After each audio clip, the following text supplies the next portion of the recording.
아이고 뜨거워. 아, 날카로운 비명소리가 부엌을 찢어놓을 듯 울려 퍼졌습니다. 어머님, 제발요. 제 얼굴이, 제 귀가 타는 것 같아요.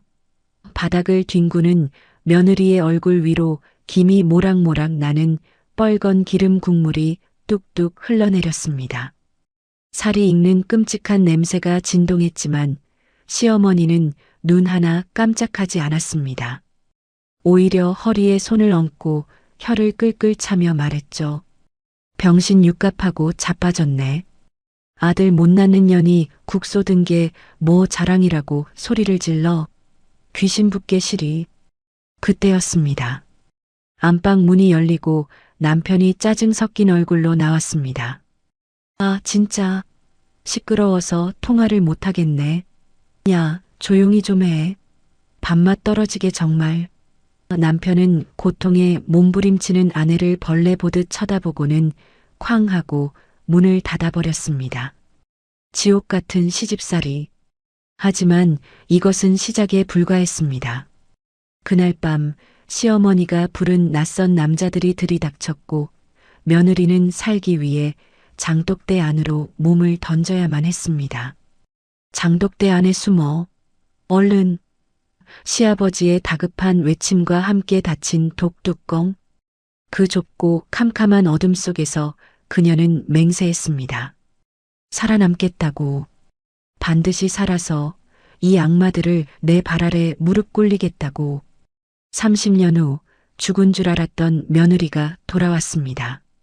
그녀를 지옥으로 몰아넣었던 바로 그 장독대의 비밀을 품고서 말이죠. 과연 그 도간에는 무엇이 숨겨져 있었을까요? 그리고 그녀의 처절한 복수는 어떻게 완성될까요? 사연 시작하기 전에 구독을 꾹 눌러주세요. 오늘도 행복이 넘쳐나길 기원하겠습니다. 오늘의 사연 시작합니다. 아이고, 내 팔자야. 남들은 며느리 잘 들어와서 해외여행이다. 밍크코트다 호강하고 난리굿을 핀다는데 나는 전생에 나라를 팔아먹었나 무슨 죄를 지어서 저런 칠칠 맞은 물건을 며느리라고 들였을꼬. 에잉, 퇴. 부엌 한 구석에서 쭈그리고 앉아 마늘을 까던 영숙의 등 뒤로 시어머니 오말년의 날카로운 목소리가 비수처럼 꽂혔습니다. 영숙은 움찔 어깨를 떨었지만 뒤를 돌아볼 엄두조차 내지 못했습니다. 야, 이년아, 너 귀 먹었냐? 귓구멍에 마늘을 쳐박았어? 시어미가 말을 하는데 대꾸도 안 해? 아주 이제는 나를 투명 인간 취급하는구나. 응? 오말년이 성큼성큼 다가와 영숙의 등짝을 발로 퍽 소리나게 걷어찼습니다. 억 소리와 함께 영숙이 앞으로 고꾸라졌습니다. 아이고, 죄송합니다, 어머님. 제가 손이 아려서 잠깐. 뭐, 손이 아려? 주둥이는 살아서 나불대네. 죽긴 뭘 주어. 밥값도 못하는 주제에 비싼 마늘 다 버려놓고 아주 집구석을 말아먹으려고 작정을 했구나. 오말년은 분이 풀리지 않는지 씩씩거리며 부엌을 휘젓고 다녔습니다. 가스레인지 위에는 며칠을 고아낸 사골 곰국이 펄펄 끓고 있었습니다. 뽀얀 국물 위로 누런 기름기가 둥둥 떠다니는 보기만 해도 뜨거운 솥단지였죠. 야, 이영숙. 일어나. 얼른 일어나서 저 솥 좀 옮겨라. 뒷마당 장독대 옆에 식혀놔야겠다. 네. 어머님, 저건 지금 막 끓어서 너무 뜨거운데요. 그리고 저 혼자 들기엔 너무 무거워서. 뭐? 무거워? 뜨거워? 네가 아주 상전이구나, 상전이야. 밥은 삼시세끼 처먹으면서 그깟 솥 하나 못 들어? 시어미가 시키면 예 하고 할 것이지. 어디서 말대꾸야. 네가 그러고도 며느리야? 아들도 못 낳는 주제에 힘이라도 써야 할 거 아니야. 오말년에 고래고래 지르는 고함 소리에 영숙은 바들바들 떨며 자리에서 일어났습니다. 행주를 여러 겹 겹쳐 쥐고 조심스럽게 솥단지 손잡이를 잡았습니다. 묵직한 무게감이 손목을 짓눌렀습니다. 빨리빨리 안 움직여. 날래게 옮기라고. 이 군뱅이 같은 년아. 오말년이 뒤에서 영숙의 엉덩이를 잇는 힘껏 걷어찼습니다. 아! 중심을 잃은 영숙의 몸이 휘청거렸습니다. 솥단지가 기울어지면서 펄펄 끓는 기름 국물이 출렁거렸습니다. 찰나의 순간 붉은 액체가 영숙의 오른쪽 얼굴과 목덜미를 덮쳤습니다. 아, 뜨거워. 내 얼굴. 어머님, 으아악. 사람 살려. 영숙은 솥을 놓치고 바닥을 뒹굴었습니다.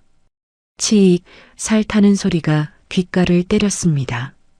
오른쪽 귀 밑부터 쇄골까지 끓는 기름이 닿은 살같이 순식간에 붉게 부어오르며 벗겨지기 시작했습니다. 어머님, 살려주세요. 너무 아파요. 병원, 제발 병원 좀. 영숙이 고통에 몸부림치며 오말년의 바짓가랑이를 잡았습니다. 하지만 오말년은 더러운 것이라도 묻은 양발을 털어내며 뒷걸음질 쳤습니다. 어이구, 잘한다 잘해. 이젠 병신 육갑까지 떠네. 네가 조심성 없이 설치다가 엎질러 놓고 어딜 감히 시어미 탓을 해. 꼴 좋다, 꼴 좋아. 아주 곰보가 돼서 볼만하겠네. 그 비싼 사골국을 다 엎어? 아이고 아까워라. 그때 안방 문이 벌컥 열렸습니다. 남편 철민이 속옷 차림으로 머리를 극적이며 나왔습니다. 아, 거참. 집구석이 왜 이렇게 시끄러워? 여보세요? 미스 김. 아니야, 아니야. 집에서 키우는 개가 좀 짖어서 그래. 하하. 철민은 바닥에 쓰러져 신음하는 아내를 힐끗 보더니 미간을 찌푸리며 오말년에게 짜증을 냈습니다. 엄마, 쟤 좀 조용히 시켜요. 입을 틀어막든가 해야지 원. 미스 김이랑 통화하는데 밥맛 떨어지게 왜 저러고 있대? 아들 신경 쓰지 마라. 지 혼자 자빠져서 쇼하는 거다. 너는 들어가서 통화 마저 해. 어우, 이게 무슨 냄새야? 살 타는 냄새야 뭐야? 역겨워 죽겠네. 문 닫고 환기 좀 시켜요. 철민은 코를 막고 획 돌아서서 다시 방으로 들어가 버렸습니다. 남편이라는 작자가 아내가 화상을 입고 죽어가는데 눈길 한번 제대로 주지 않았습니다. 흑, 여보, 당신 어떻게 해? 나한테 이래. 울긴 왜 울어? 재수없게. 오늘 아주 끝장을 보자. 내년 제 발로 나가게 해주마. 잘됐다. 아주 잘됐어. 오말년은 대문을 활짝 열어젖히며 소리쳤습니다. 들어오세요. 여기 미친년 있어요. 빨리 와서 잡아가요. 기다렸다는 듯 대문 밖 어둠 속에서 건장한 사내 2명이 뚜벅뚜벅 걸어 들어왔습니다. 몽둥이를 든 그들은 영락없는 용역 깡패였습니다. 아이고 선생님들, 어서 오세요. 우리 며느리가 미쳐도 단단히 미쳤어요. 방금도 집에 불을 지르려고 저 뜨거운 국을 사방팔방 뿌렸다니까요. 저 눈깔 좀 보세요. 살기가 등등해. 오말년은 침을 튀기며 거짓말을 늘어놓았습니다. 사내들이 킬킬거리며 영숙에게 다가왔습니다. 어이 아줌마, 곱게 갑시다. 정신병원 가서 주사 한 방 맞으면 얌전해져. 묶어. 아니에요. 저 안 미쳤어요. 흑. 살려주세요. 어머니 왜 이러세요? 영숙은 뒷걸음질 쳤지만 사내 하나가 영숙의 머리채를 거칠게 휘어잡았습니다. 아, 이거나. 노란 말이야. 영숙의 몸이 짐승처럼 바닥에 내동댕이 쳐졌습니다. 빨리 묶어. 차에 실어버려. 다시는 못 기어 나오게. 오말년이 악을 썼습니다.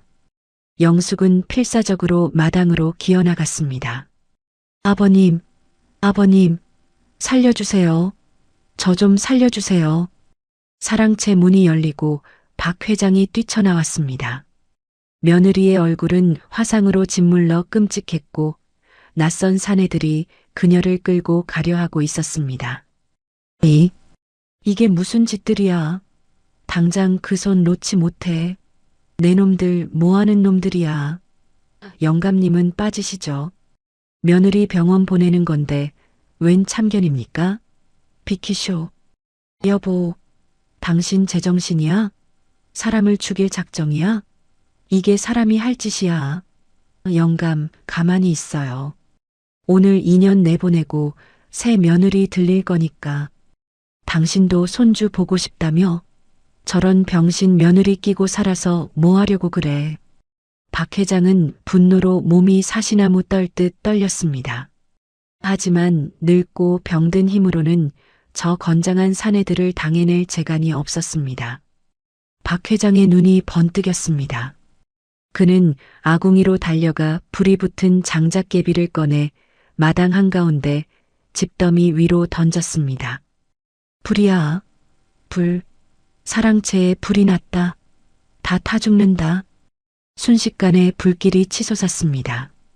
오말령과 사내들이 당황하여 물을 찾으러 우왕좌왕하는 사이 박 회장은 영숙을 일으켜 세워 뒷마당 구석진 장독대 쪽으로 끌고 갔습니다.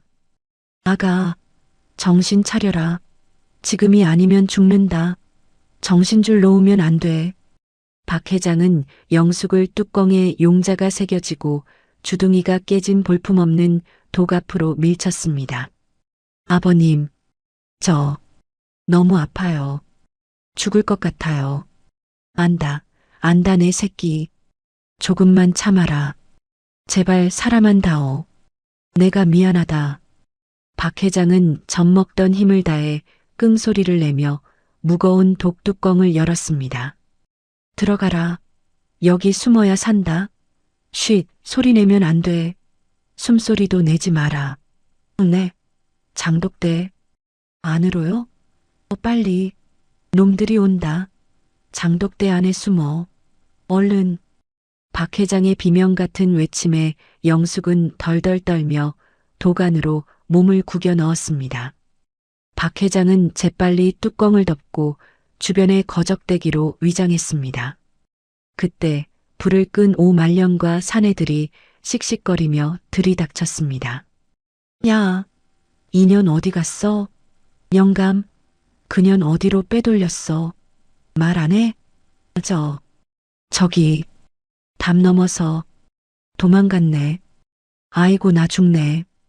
뭐, 담을 넘어? 잡으러 가. 당장 잡아와.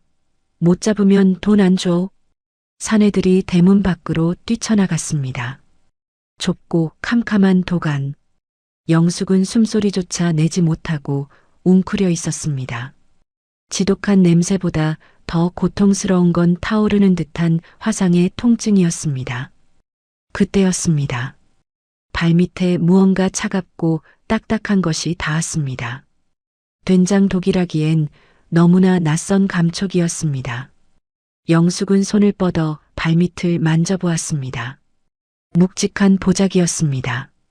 살짝 들춰보니 희미하게 새어 들어오는 달빛에 비친 그것은 번쩍이는 누런 황금빛이었습니다. 금괴였습니다. 수십 개가 층층이 쌓여 있었습니다. 그리고 그 옆에는 두툼한 서류 봉투가 놓여 있었습니다. 영숙의 심장이 쿵쾅거리기 시작했습니다. 이것은 시아버지가 평생을 모아왔다는 전설 속의 비자금? 그때 밖에서 오말년이 남편 철민에게 소리치는 소리가 들려왔습니다. 아들, 그년 도망갔다. 잘됐지 뭐냐. 아주 속이 다 시원하다. 내일 당장 사망 신고해버리자. 알터니가 빠졌어. 아주. 그래. 그럼 엄마 보험금 나오나? 흐흐흐. 나 이번에 외제차로 바꿀 때 됐는데 잘 됐네. 도간에서 영숙은 입을 틀어막았습니다. 짐승만도 못한 인간들. 사람이 죽었다는데 차 바꿀 생각부터 하는 남편.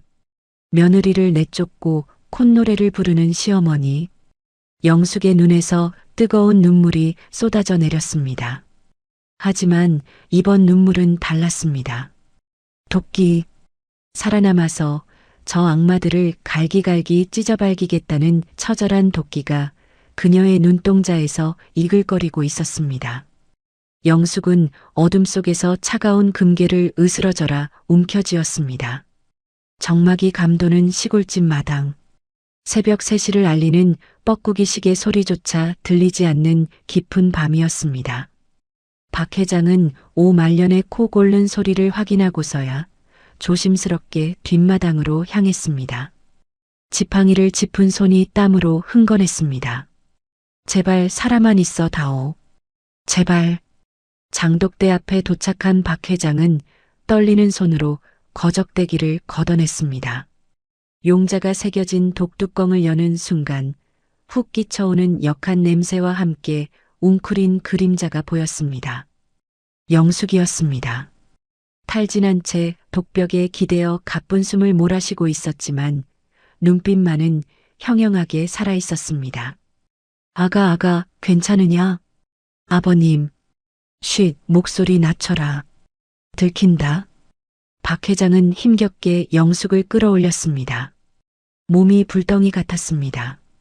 박 회장은 품속에서 미리 준비해둔 하얀 봉투와 인감도장이 든 작은 주머니를 꺼내 보찜 안에 찔러 넣었습니다.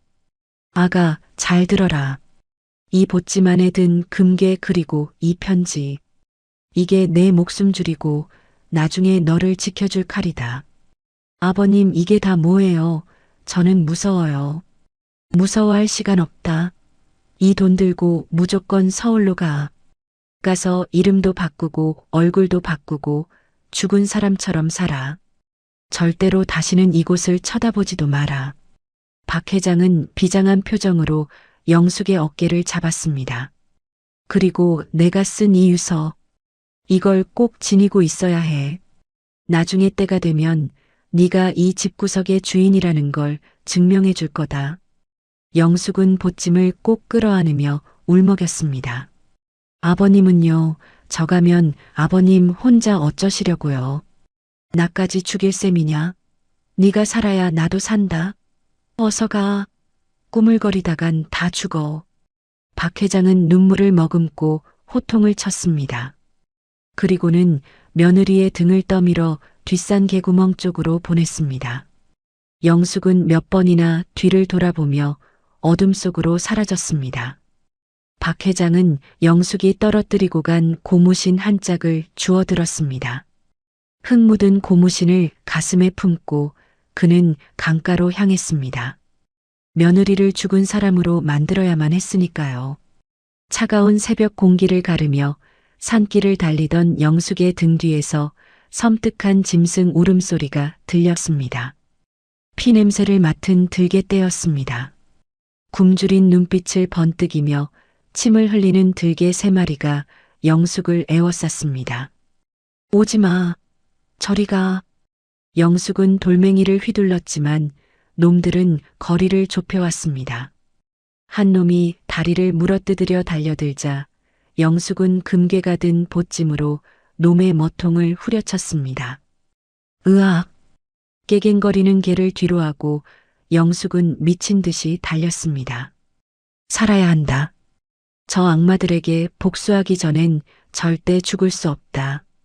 초인적인 힘으로 산을 넘어 도로가 나왔을 때 영숙은 지나가던 화물 트럭 짐칸에 몸을 던져 숨었습니다. 다음 날 아침 마을은 발칵 뒤집혔습니다. 강가 바위 위에서 영숙의 고무신과 유서가 발견되었기 때문입니다.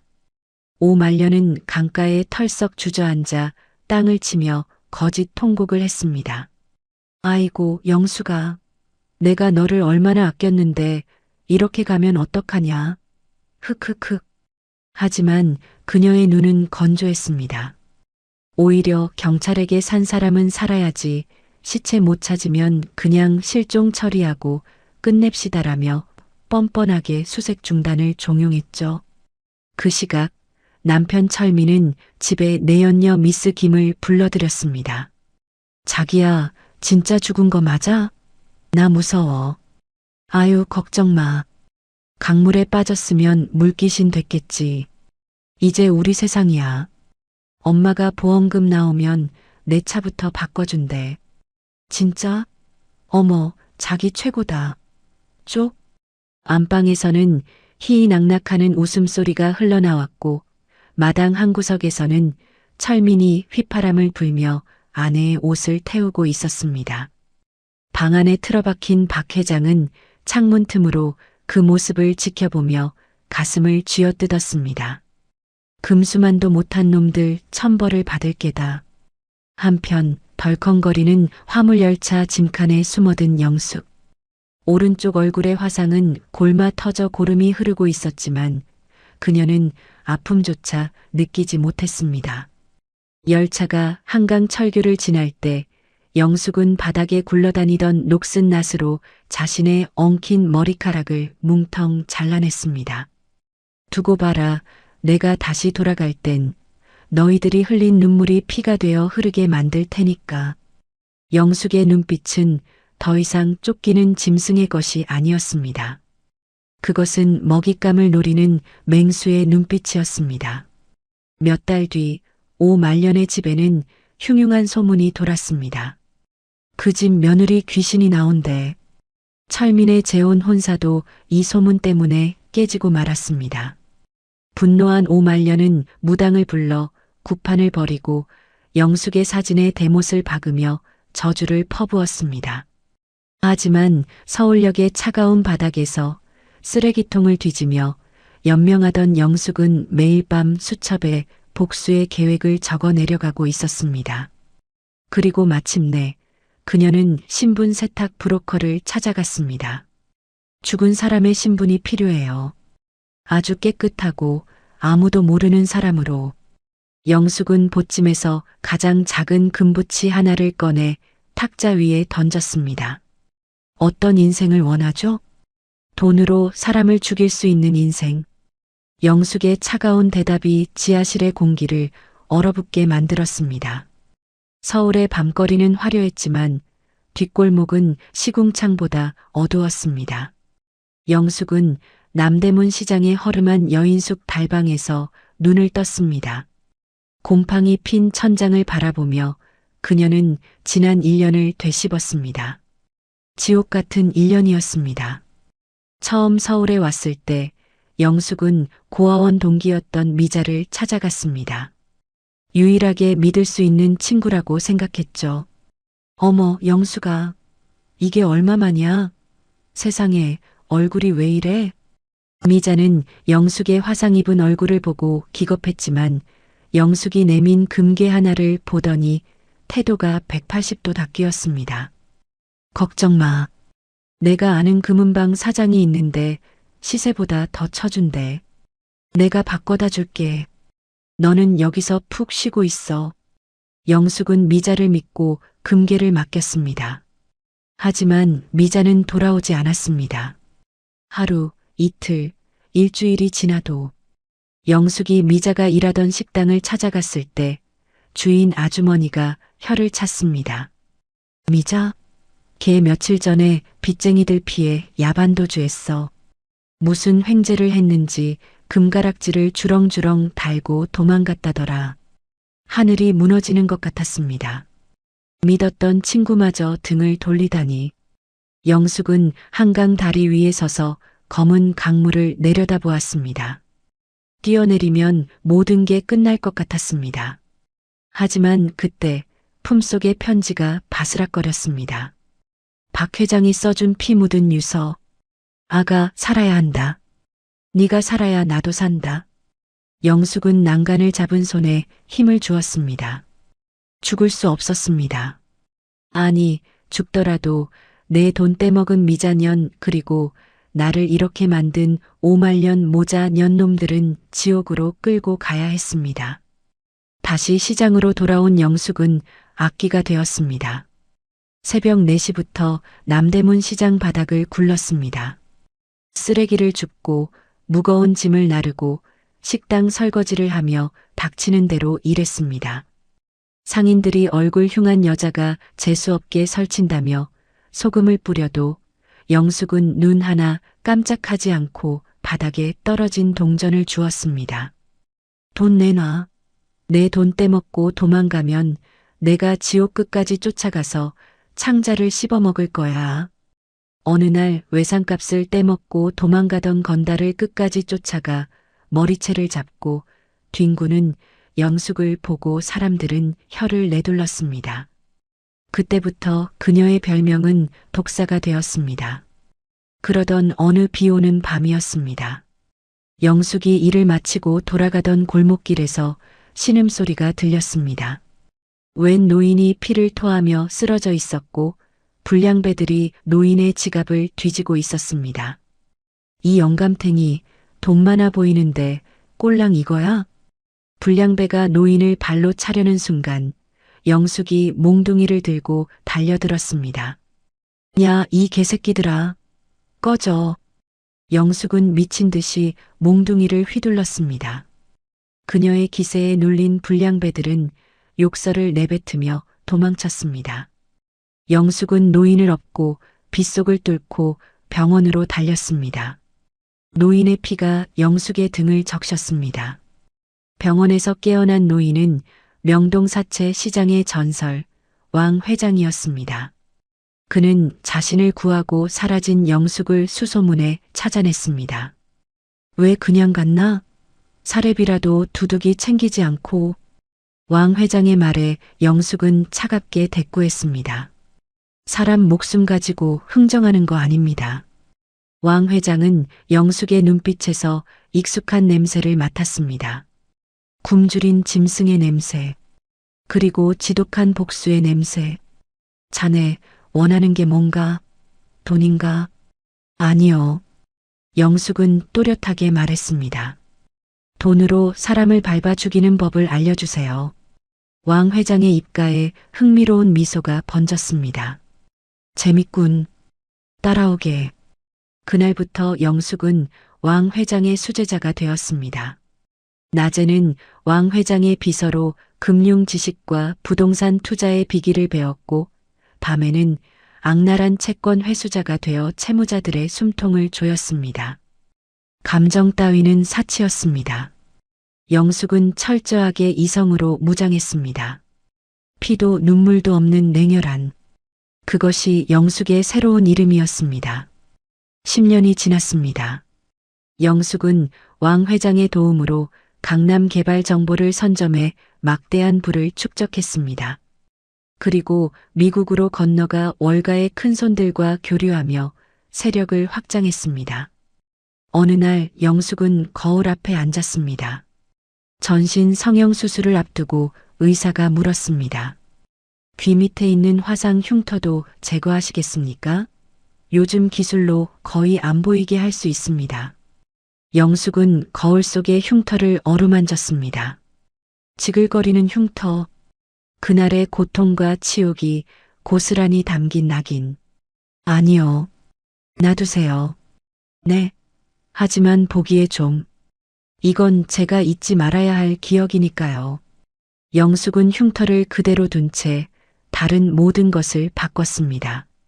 눈매를 날카롭게, 코를 오뚝하게, 턱선을 갸름하게.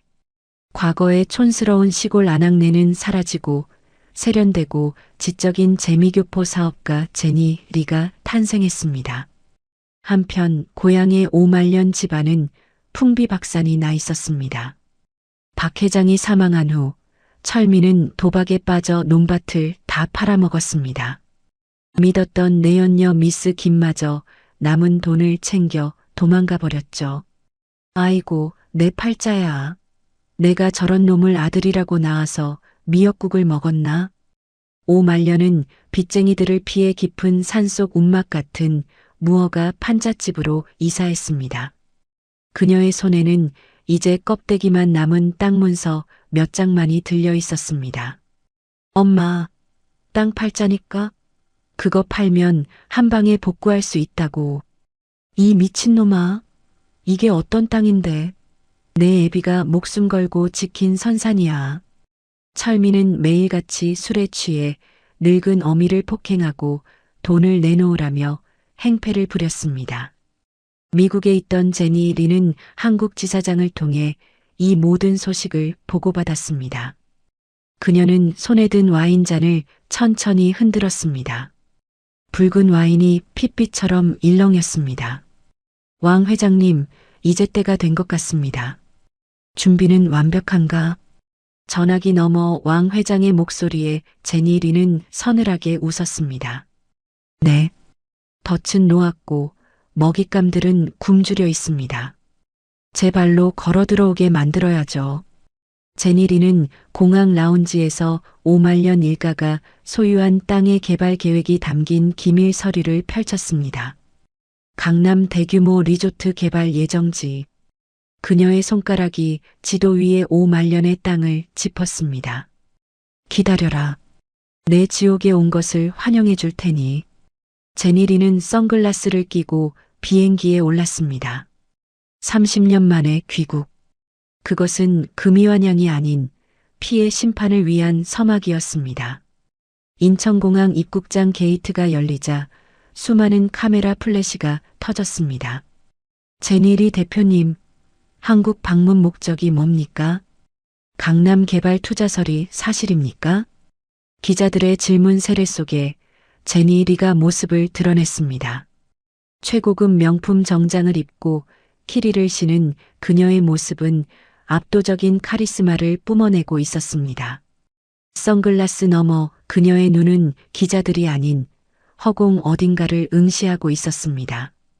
30년 전 보찜 하나 메고 화물열차 짐칸에 숨어 떠났던 그곳.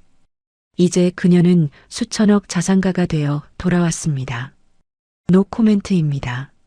제니리는 짧게 대답하고 대기하고 있던 리무진에 올랐습니다. 차 안에는 이미 비서가 준비해둔 브리핑 자료가 놓여 있었습니다. 김철민 부채 현황 사채 5억, 도박빚 3억, 신체 포기각서 작성 완료, 오말년 건강상태 고혈압, 당뇨, 빚독촉으로 인한 스트레스성 위염. 제니리는 자료를 덮으며 차갑게 웃었습니다. 아주 딱 좋게 망가져 있군. 그날 밤 제니리는 최고급 호텔 펜트하우스에서 정재계 인사들을 초청해 화려한 귀국 파티를 열었습니다. 샴페인이 터지고 웃음소리가 끊이지 않는 파티장. 제니리는 우아한 미소로 손님들을 맞이하면서도 머릿속은 온통 오말년 모자를 어떻게 요리할까 하는 생각뿐이었습니다. 파티가 끝난 후 제니리는 보안팀장에게 은밀한 지시를 내렸습니다. 내일 그들이 올 스위트룸이야. 도청 장치랑 몰래카메라, 사각지대 없이 완벽하게 설치해. 개미 새끼 한 마리 지나가는 소리까지 다 들리게. 알겠습니다, 대표님. 다음 날 아침 낡은 새방에서 TV를 보던 김철민이 벌떡 일어났습니다. 엄마, 이것 좀 봐. 저 여자야. 뉴스 화면에는 제니 리가 강남 일대 개발에 투자한다는 속보가 나오고 있었습니다. 그리고 개발 예정지 지도에는 오말년이 죽어라 붙들고 있는 그 땅이 포함되어 있었습니다. 뭐, 저 미국년이 우리 땅을 산대? 오말년의 눈이 번쩍 뜨였습니다. 그렇다니까? 아이고, 이제 우리 살았다. 빚 다 갚고 떵떵거리고 살 수 있어. 철민은 덩실덩실 춤을 추며 당장 제니 리를 만나러 가자고 오말년을 재촉했습니다. 오말년은 장롱 깊숙한 곳에서 곰팡내 나는 낡은 한복을 꺼내 입었고 철민은 며칠 감지 않은 머리에 기름을 바르고 짝퉁 명품 시계를 찼습니다. 호텔 로비에 도착한 두 사람은 으리으리한 인테리어에 기가 죽어 쭈뼛거렸습니다. 저 제니 리 대표님 좀 만나러 왔는데요. 우리가 땅 주인인데. 하지만 프런트 직원은 그들의 행색을 위아래로 훑어보더니 냉정하게 말했습니다. 예약 안 하셨으면 곤란합니다. 나가주시죠. 그때 경호원들이 다가와 그들을 밖으로 끌어내려 했습니다. 이것들이 내가 누군 줄 알고. 나 땅 부자야. 나. 철민이 고래고래 소리를 지르며 난동을 부리던 찰나 제니리의 비서실장이 나타났습니다. 잠시만요. 대표님께서 모시고 오라고 하셨습니다. 스위트룸 문이 열리자 오말년과 김철민은 입을 다물지 못했습니다. 태어나서 처음 보는 호화로운 방, 그리고 그 한가운데 소파에 다리를 꼬고 앉아 있는 제니리. 역광을 받아 실루엣만 보이는 그녀의 모습은 마치 여왕 같았습니다. 오셨어요? 앉으시죠. 제니리는 선글라스를 벗지 않은 채 유창한 영어를 섞어가며 인사를 건넸습니다. 나이스 투 미츄. 제가 한국말이 좀 서툴러서요. 이해해 주시죠?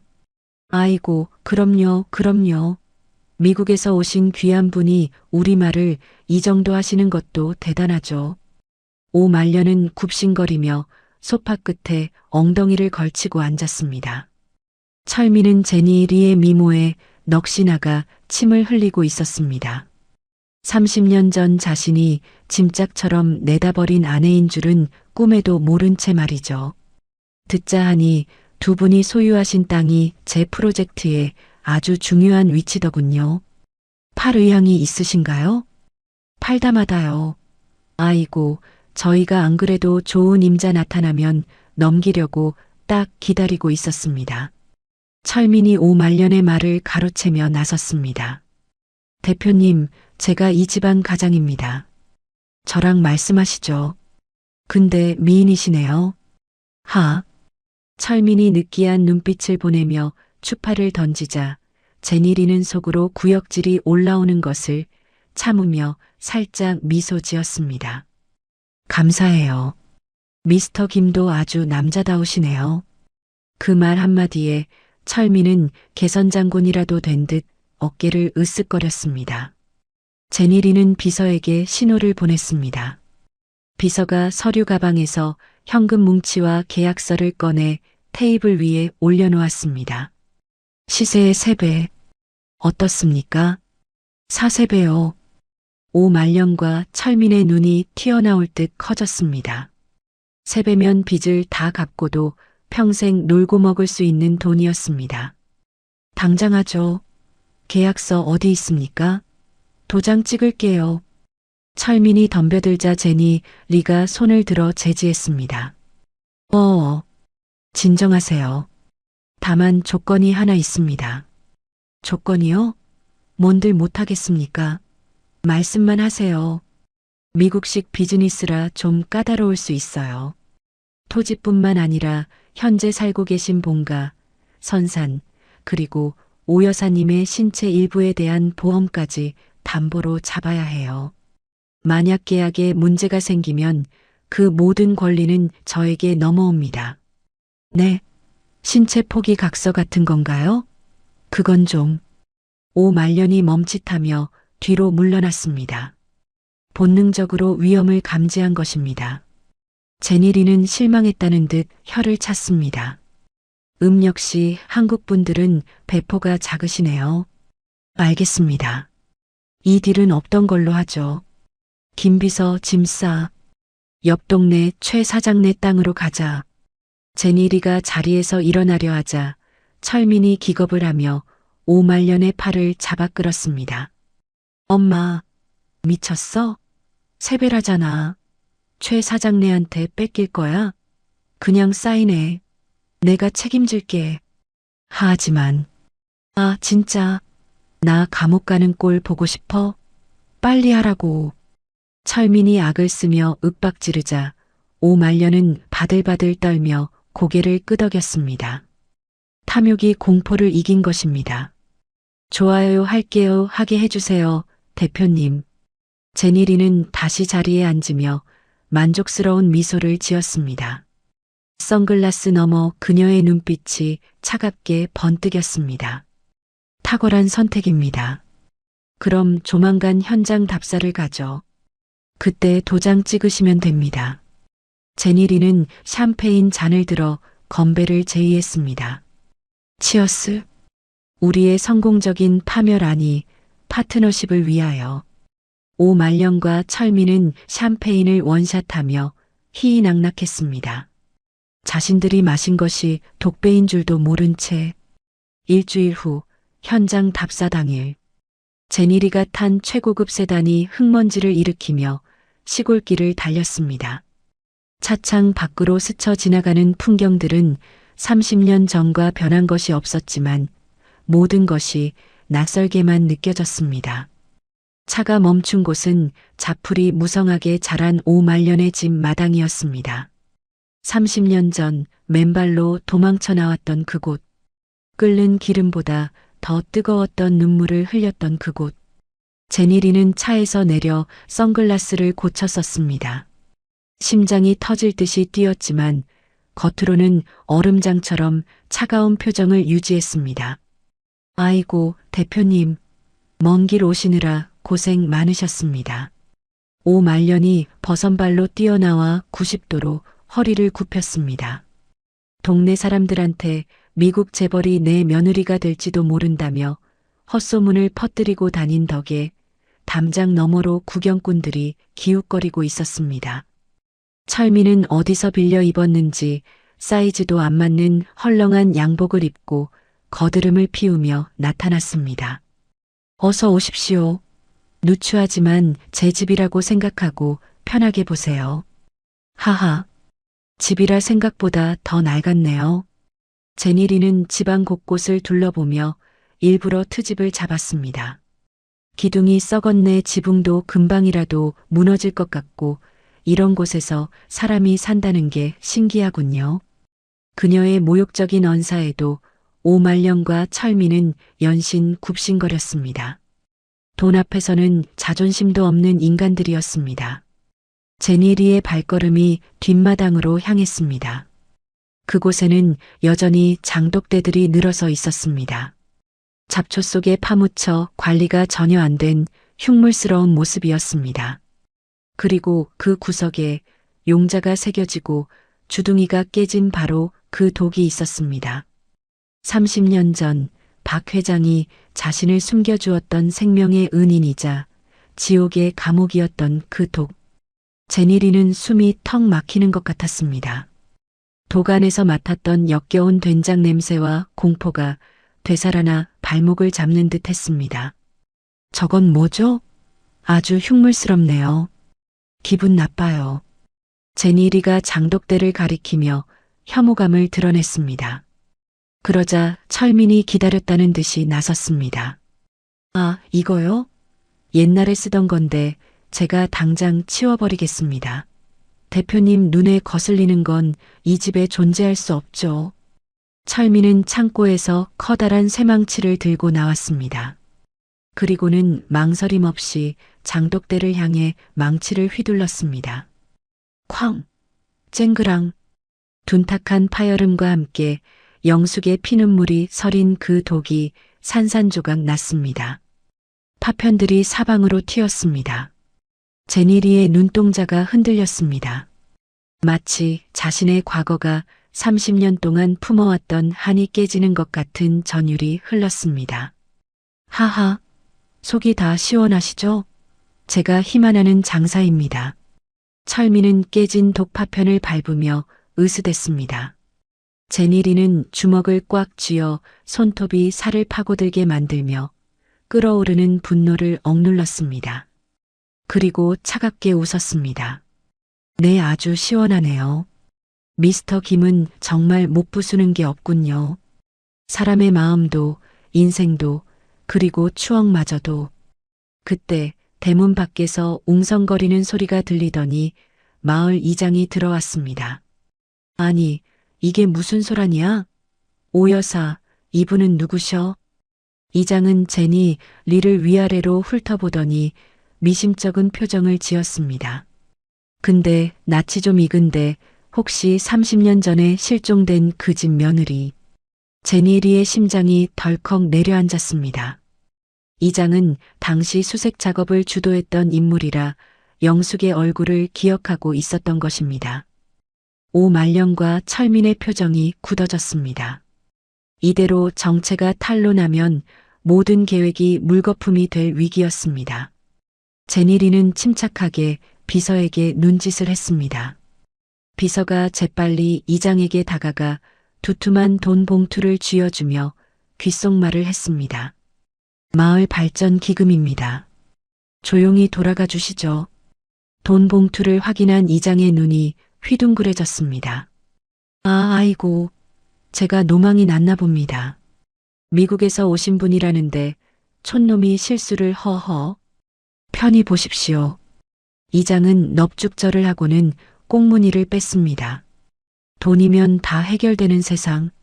제니리는 씁쓸함과 동시에 안도감을 느꼈습니다. 제니리는 분위기를 바꾸기 위해 김철민에게 다가갔습니다. 미스터 김, 혹시 결혼하셨나요? 네. 아니요. 돌싱입니다. 아주 깨끗한 싱글이죠. 전처분은요? 아유, 말도 마세요. 미친 여자였습니다. 시부모 공경할 줄도 모르고 맨날 사고만 치다가 도망간 여자예요. 생각만 해도 끔찍합니다. 철민은 영숙을 모욕하며 침을 뱉었습니다. 제니리는 그 침이 자신의 얼굴에 뱉어지는 것 같았지만 꾹 참으며 말했습니다. 그렇군요. 저는 과거가 지저분한 남자는 딱 질색이라서요. 걱정 마십시오. 제 과거는 백지처럼 깨끗합니다. 오직 대표님을 위해 비워뒀죠. 철민의 역겨운 충성 맹세에 제니리는 속으로 비웃음을 흘렸습니다. 그래, 내 과거가 얼마나 더러운지 내가 곧 세상에 까발려주마. 제니리는 슬슬 마무리를 지어야겠다고 생각했습니다. 좋아요. 땅도 마음에 들고 다 좋은데. 네. 무슨 문제라도? 사실 투자금이 해외에서 들어오는데 송금 문제가 좀 생겨서요. 며칠 늦어질 수도 있겠네요. 그 말에 오말년과 철민의 얼굴이 사색이 되었습니다. 당장 내일 갚아야 할 사채 이자가 산더미였기 때문입니다. 빚쟁이들이 칼 들고 쫓아온다고 협박하던 차였습니다. 아이고, 대표님. 그러지 마시고 오늘 계약해 주세요. 제발요. 저희 진짜 급해요.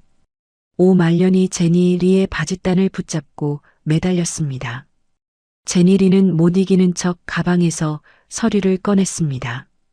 정그러시다면 수정된 계약서로 진행하시죠. 수정된 계약서요? 네. 입금이 늦어지는 대신 제가 리스크를 감수해야 하니까 계약 불이행 시 위약금을 원금의 10배로 한다는 조항을 추가했습니다. 원금의 10배. 수백억 원에 달하는 금액이었습니다.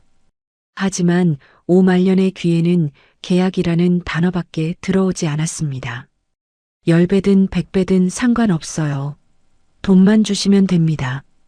오말년이 돋보기를 찾으려 하자 철민이 계약서를 낚아챘습니다. 엄마, 내가 다 읽어봤어. 문제 없어. 그냥 찍어. 철민은 내용도 제대로 읽지 않고 도장을 찍으려 덤벼들었습니다. 제니리는 차갑게 말했습니다. 서두르지 마세요. 오늘 밤 자정까지입니다. 그때까지 결정 못하시면 다른 땅으로 갑니다. 제니리는 그들을 남겨두고 차에 올라탔습니다. 백미러로 보이는 오말년 모자는 서로 머리채를 잡고 싸우고 있었습니다. 호텔로 돌아온 제니리는 와인을 따랐습니다. 스피커에서는 오말년의 집에서 도청된 싸움 소리가 생생하게 들려왔습니다. 야, 이 미친놈아. 위약금이 10배라잖아. 잘못되면 우리 다 죽어. 엄마는 쫄보야. 돈 들어오면 끝이라니까. 외제차 카탈로그나 가져와 봐. 제니리는 박 회장의 낡은 사진을 꺼내 테이블 위에 올려놓았습니다. 아버님 들리세요? 저놈들의 비명소리가. 거의 다 왔어요. 조금만 기다리세요. 그녀는 와인을 단숨에 들이켰습니다. 붉은 와인이 피처럼 목을 타고 넘어갔습니다. 계약 체결 전날 밤 낡은 시골집은 탐욕의 광기로 뒤덮여 있었습니다. 오말년과 김철민은 방바닥에 널브러진 외제 차 카탈로그와 고급 아파트 전단지를 보며 김칫국을 마시고 있었습니다. 엄마, 나 이거 벤츠로 뽑을 거야. 색깔은 죽이는 검정색으로. 그래, 그래. 나는 강남에 50평짜리 아파트 하나 사서 파출부 부리면서 살란다. 아이고, 내 인생 이제야 피네.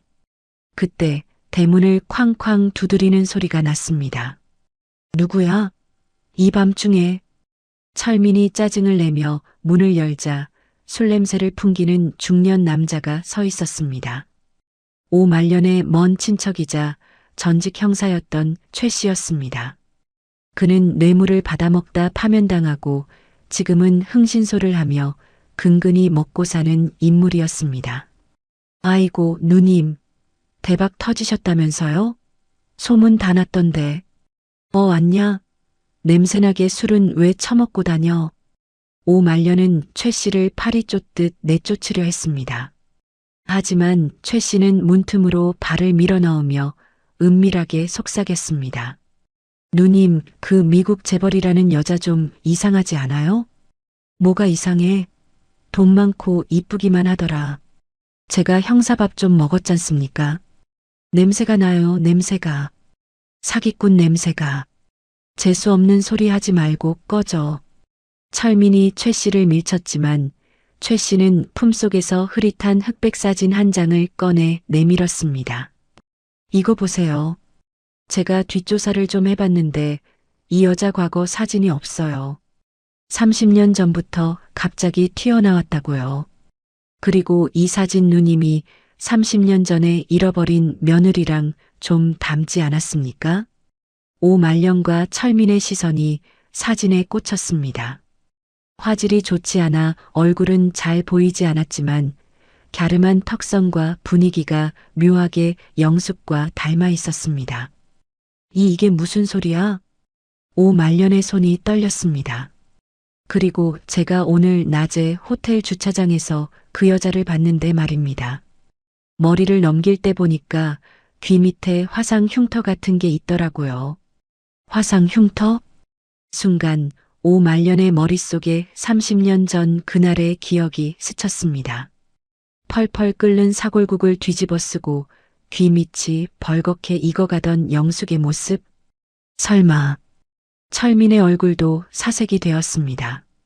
형님, 진짜요? 진짜 흉터 있었어요? 확실하다니까. 위치도 딱 오른쪽 귀 밑이었어. 불안감이 도간개처럼 집안을 잠식했습니다. 만약 제니 리가 영숙이라면? 복수를 하러 온 거라면? 수백억 원은커녕 쥐도 새도 모르게 죽을 수도 있었습니다. 안 되겠다. 확인해 봐야겠어. 철민이 눈을 번뜩였습니다. 그 여자 유전자라도 확보해야겠어. 머리카락이나 침 묻은 컵이라도. 나는 호텔방을 좀 뒤져봐야겠어.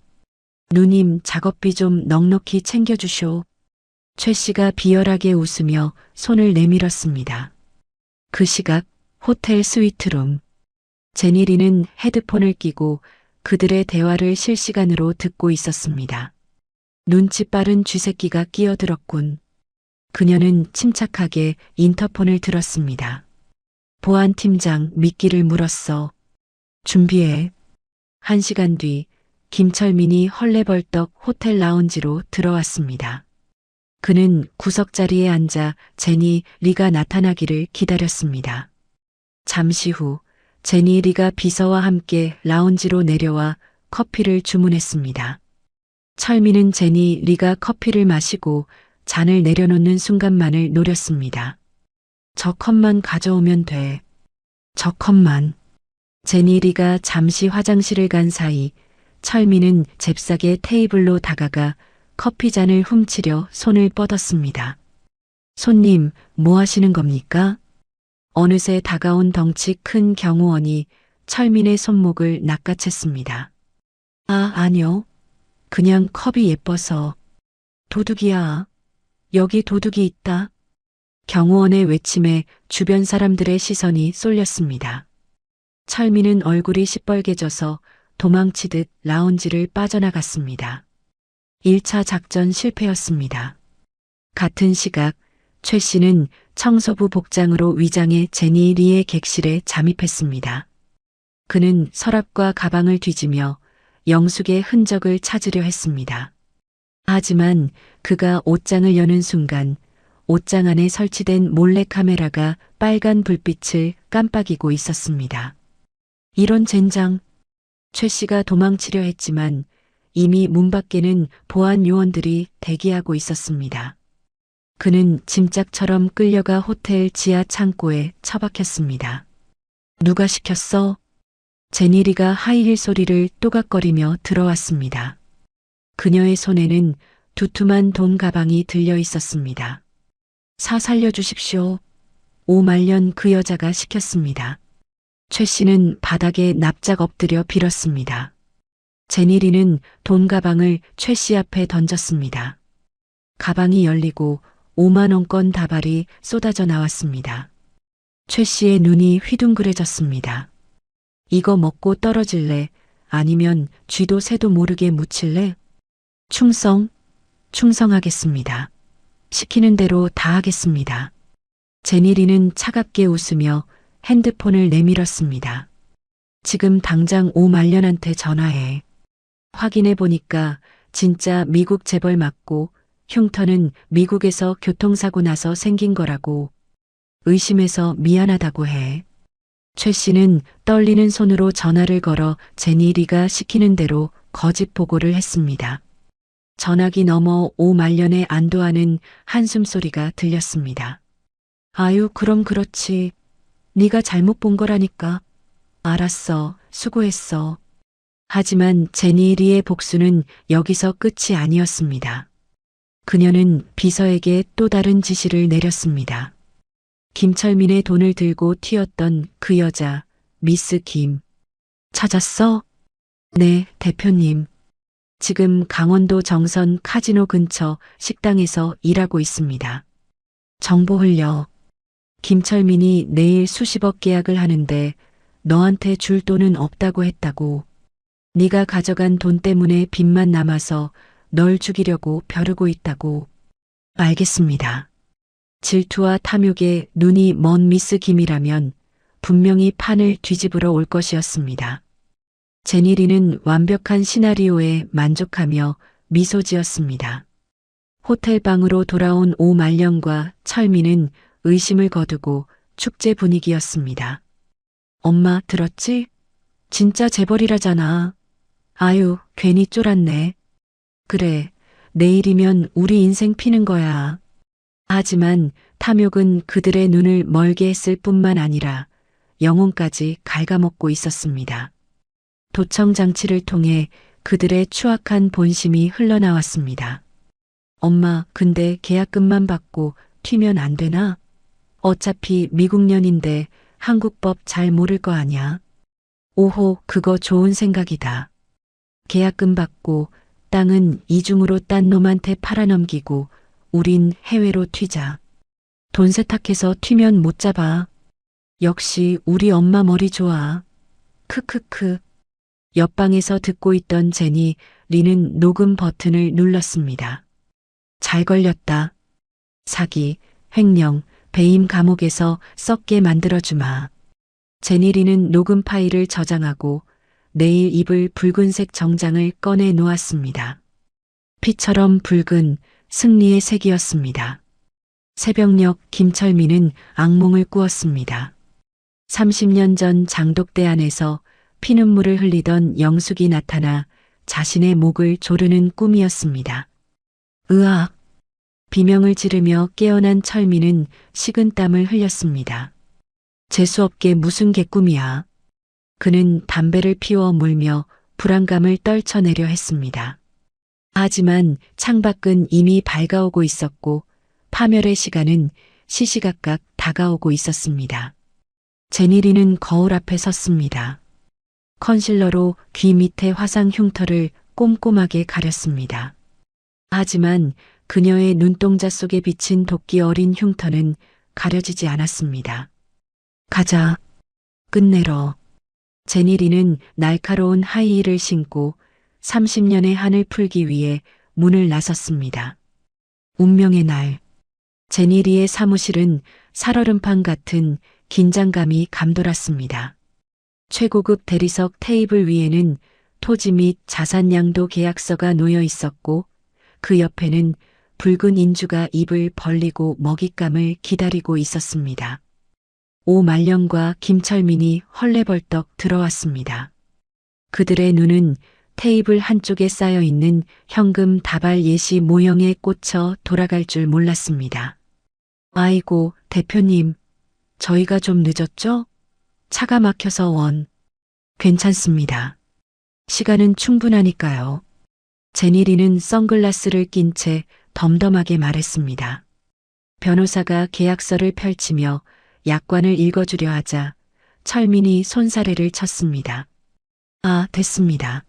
다 아는 내용인데 뭐하러 시간 낭비합니까? 빨리 도장 찍고 끝내줘. 그래도 중요 조항은 확인하셔야. 아, 글쎄 괜찮다니까요. 우리 대표님 믿고 가는 거지.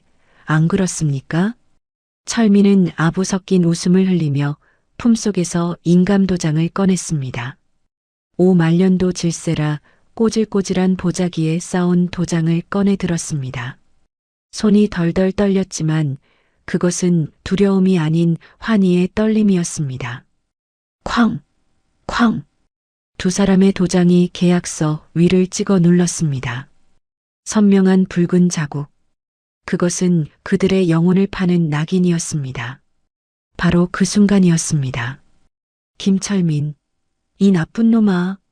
사무실 문이 쾅 열리며 머리를 산발한 여자가 식칼을 들고 난입했습니다. 미스 김이었습니다. 네가 나한테 덮어 씌운 빚이 얼마인지 알아? 나 혼자 죽을 것 같아? 내 돈 내놓으란 말이야. 미스 김은 철민에게 달려들어 멱살을 잡고 흔들었습니다. 아, 이거 이 미친 여자가 어디라고 와서 행패야. 돈 내놔. 안 그러면 여기서 다 같이 죽는 거야. 아수라장이 된 사무실. 오말년은 기겁을 해서 테이블 밑으로 기어 들어갔고 철민은 미스 김과 뒤엉켜 바닥을 뒹굴었습니다. 경호원들이 달려들어 미스 김을 제압하고 밖으로 끌어냈습니다. 두고 봐. 내가 가만 안 둘 거야. 으악. 미스 김의 절규가 사라지고 사무실에는 거친 숨소리만 남았습니다. 옷이 찢어지고 얼굴이 할퀴어진 철민은 씩씩거리며 일어났습니다. 아, 죄송합니다, 대표님. 저 여자가 미쳐서. 하지만 제니리는 아무 말도 하지 않았습니다. 그녀는 조용히 계약서 원본을 챙겨 금고에 넣고 다이얼을 돌려 잠갔습니다. 그리고 인터폰을 눌렀습니다. 모두 나가세요. 지금부터는 가족끼리 할 이야기가 있으니까. 비서와 경호원들이 나가고 육중한 문이 닫혔습니다. 블라인드가 내려오며 사무실은 어두컴컴한 밀실이 되었습니다. 가 가족이라니요? 그게 무슨... 오말년이 기어 나오며 떨리는 목소리로 물었습니다. 입금은 언제 되나요? 제니리는 천천히 자리에서 일어났습니다. 그리고 오랫동안 써왔던 선글라스를 벗어 테이블 위에 올려놓았습니다. 화장기 없는 맨 얼굴이 드러났습니다. 그녀는 가방에서 물티슈를 꺼내 오른쪽 귀 밑을 거칠게 문질렀습니다. 덧칠해져 있던 컨실러가 지워지자 30년 전 끓는 기름에 데었던 흉측한 화상 흉터가 지글거리는 뱀처럼 모습을 드러냈습니다. 내 돈을 내가 왜 줘요, 어머니. 장독대 값은 받아야지. 제니리의 목소리가 바뀌었습니다. 세련된 서울말이 아닌 30년 전 구박받던 며느리 영숙의 억양, 그 한 맺힌 목소리였습니다. 오말년의 눈이 튀어나올 듯 커졌습니다. 숨이 턱 막혔습니다. 너 설마. 왜요? 귀신이라도 본 것 같아요? 아니면 공국 냄새라도 나나? 영숙이? 네가 어떻게 살아있어? 오말년은 사색이 되어 뒷걸음질 치다 의자에 걸려 넘어졌습니다. 철민은 바지에 오줌을 지리며 주저앉았습니다. 영숙아, 내가 잘못했어. 나는 엄마가 시켜서.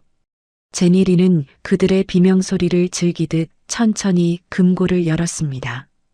그리고 누렇게 바랜 종이 한 장을 꺼내 그들 앞에 던졌습니다.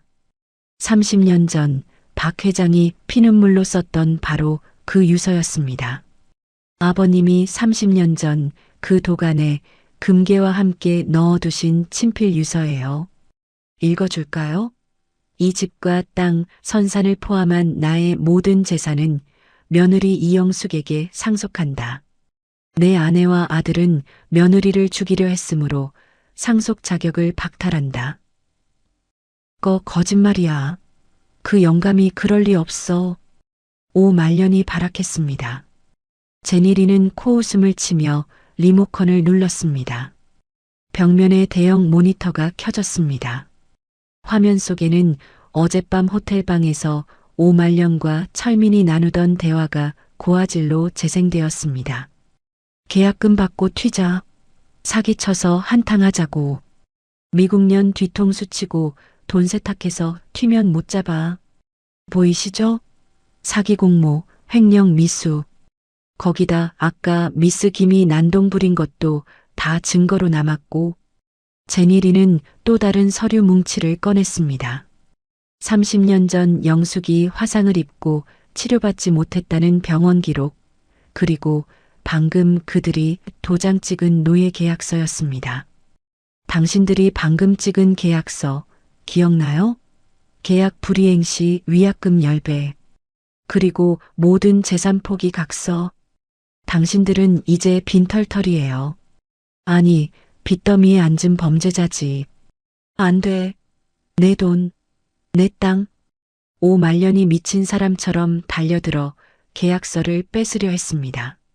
하지만 제니리는 가볍게 몸을 피하며 오말년을 밀쳤습니다. 오말년은 바닥에 처박혀 비명을 질렀습니다. 이제 이 집도 땅도 당신들 목숨줄도 다 내 거야. 제니리가 책상 위 배를 눌렀습니다. 문이 벌컥 열리고 험상궂은 용역 깡패들이 들이닥쳤습니다. 30년 전 오말년이 불렀던 그들과 똑같은 모습으로. 치워. 제니리의 짧은 명령에 깡패들이 오말년과 철민을 짐짝처럼 들어 올렸습니다. 여보, 영수가 한 번만 봐줘. 내가 평생 발닦개가 될게. 제발. 철민이 울며 불며 매달렸습니다. 제니리는 철민의 뺨을 잇는 힘껏 후려갈겼습니다. 짝! 누가 내 여보야. 이 더러운 놈아. 내 이름은 제니리야. 그리고 이영숙은 30년 전에 저 장독대 안에서 죽었어. 끌려나가는 오말년과 철민의 절규가 복도를 메아리 쳤습니다. 영수가 잘못했다. 살려줘. 으악. 제니리는 그들의 뒷모습을 보며 나직하게 응조렸습니다. 장독대 안에서 내가 느꼈던 공포 춥고 냄새나고 죽고 싶었던 그 시간들. 이제부터 당신들이 평생 맛볼 차례야. 지옥에 온 걸 환영해, 어머니. 그리고 여보. 제니리는 의자에 주저앉았습니다. 긴장이 풀리며 눈물이 핑 돌았습니다. 하지만 그녀는 울지 않았습니다. 이제 시작이었으니까요. 진짜 복수는 그들이 가진 모든 것을 잃고 바닥을 기게 만드는 것이었으니까요. 한 달 후, 오말년의 집 대문에는 빨간 압류 딱지가 덕지덕지 붙어 있었습니다. 철거 시작해. 작업 반장의 호루라기 소리와 함께 거대한 포크레인이 굉음을 내며 움직였습니다. 낡은 담벼락이 종이장처럼 무너져 내리고 기둥이 꺾이는 소리가 비명처럼 울려 퍼졌습니다. 먼지가 자욱하게 피어오르는 폐허 속에서 30년 전 영숙을 가두었던 그 집은 형체도 없이 사라져가고 있었습니다. 오말년은 그 광경을 보지 못했습니다. 충격으로 뇌졸중이 온 그녀는 반신불수가 되어 외딴 곳에 있는 무허가 요양시설에 버려졌습니다. 말이 요양시설이지 짐승우리나 다름없는 곳이었습니다. 밥 줘. 밥 달라고. 오말년은 휠체어에 앉아 침을 흘리며 괴성을 질렀지만 돌아오는 건 간병인의 짜증 섞인 욕설뿐이었습니다. 아, 이 노인네가 진짜 조용히 좀 해. 주는 대로 처먹을 것이지.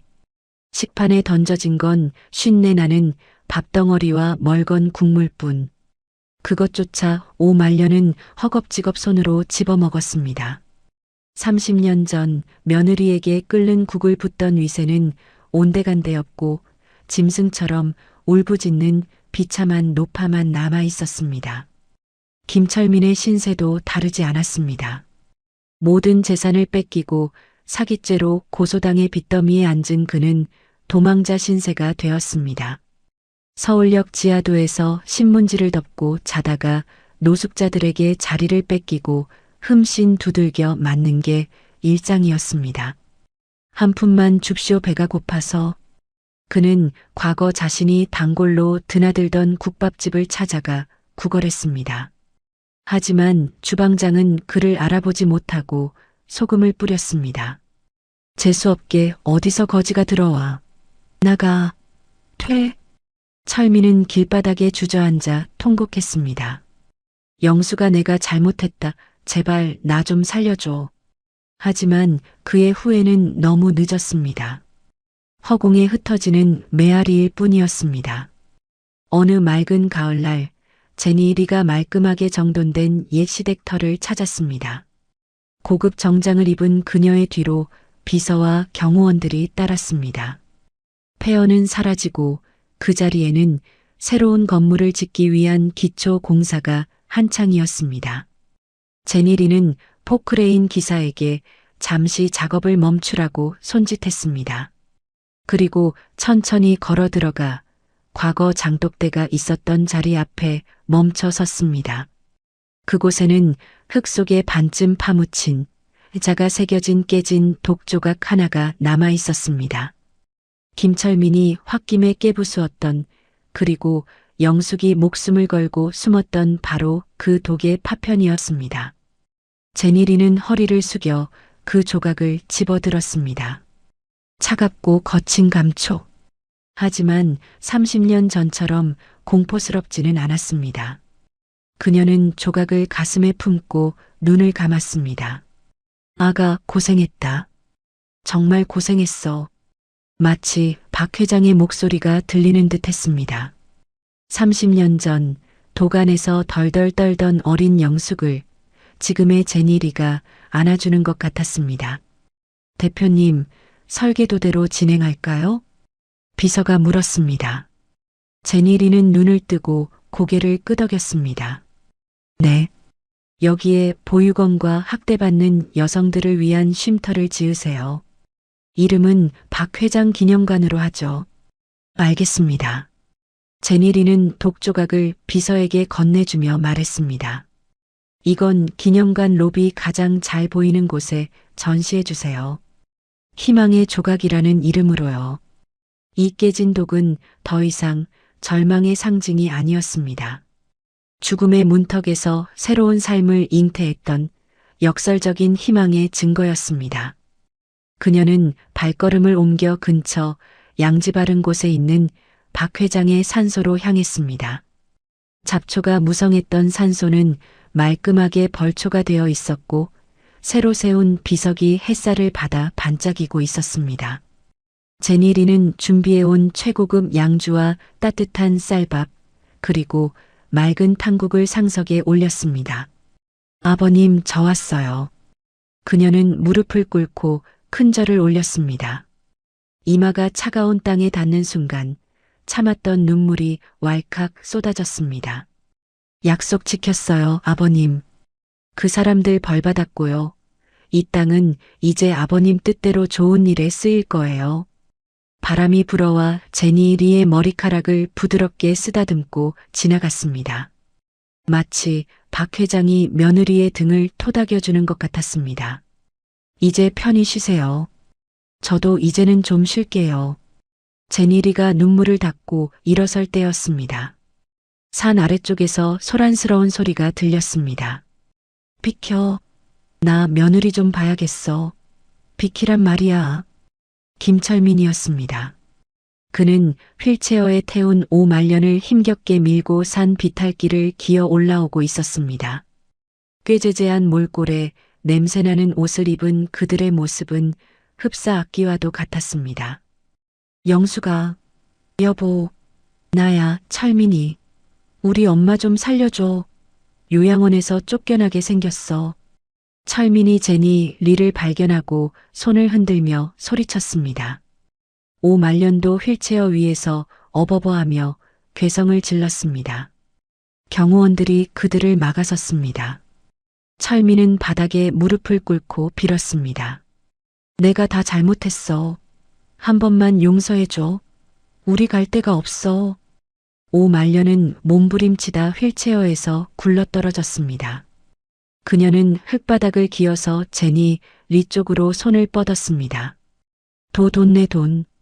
끝까지 돈 타령이었습니다. 제니 리는 선글라스를 다시 꼈습니다. 그녀의 표정에는 동정심이라곤 찾아볼 수 없었습니다. 오직 차가운 경멸만이 서려 있을 뿐이었습니다. 치워. 그녀의 짧은 명령에 경호원들이 달려들어 철민과 오말년을 끌어냈습니다. 이거나, 영수가, 여보, 으악. 질질 끌려가는 그들의 비명이 산속으로 멀어졌습니다. 제니리는 뒤도 돌아보지 않고 차에 올랐습니다. 출발해. 차가 부드럽게 움직였습니다. 차창 밖으로 폐허가 된 집터와 그 위로 붉게 타오르는 노을이 스쳐 지나갔습니다. 30년의 긴 악몽이 끝나는 순간이었습니다. 제니리는 창문을 내리고 시원한 가을바람을 맞았습니다. 그녀의 입가에 비로소 편안한 미소가 번졌습니다. 그녀의 차는 어둠이 내려앉는 시골길을 벗어나 불빛이 반짝이는 도시를 향해 힘차게 달려나갔습니다. 오늘의 사연 어떠셨나요? 30년이라는 긴 세월을 인내하며 갈고 닦은 며느리의 복수가 통쾌하셨기를 바랍니다. 남의 눈에 피눈물 나게 하면 언젠가 자신의 눈에는 피고름이 흐르게 된다는 옛말이 하나도 틀린 게 없네요. 탐욕에 눈이 멀어 가족을 버린 시어머니와 남편의 비참한 최후를 보며 우리네 인생에서 진짜 중요한 가치가 무엇인지 다시 한번 생각해 보게 됩니다. 지금 힘든 시기를 겪고 계신 분들이 있다면 언젠가 반드시 희망의 꽃이 피어날 거라 믿습니다. 장독대 속에서 살아남은 영숙이처럼 말이죠. 오늘도 긴 이야기 끝까지 들어주셔서 진심으로 감사드립니다. 사연이 마음에 드셨다면 좋아요와 구독, 그리고 따뜻한 댓글 한마디 부탁드립니다. 여러분의 응원이 더 재미있고 감동적인 이야기를 만드는 큰 힘이 됩니다. 그럼 저는 다음 시간에 더 흥미진진한 사연으로 다시 찾아뵙겠습니다. 항상 건강하시고 행복하세요. 이야기를 끝까지 들어주신 분이 계시다면 잘 들었다고 댓글 하나만 남겨주세요. 감사합니다.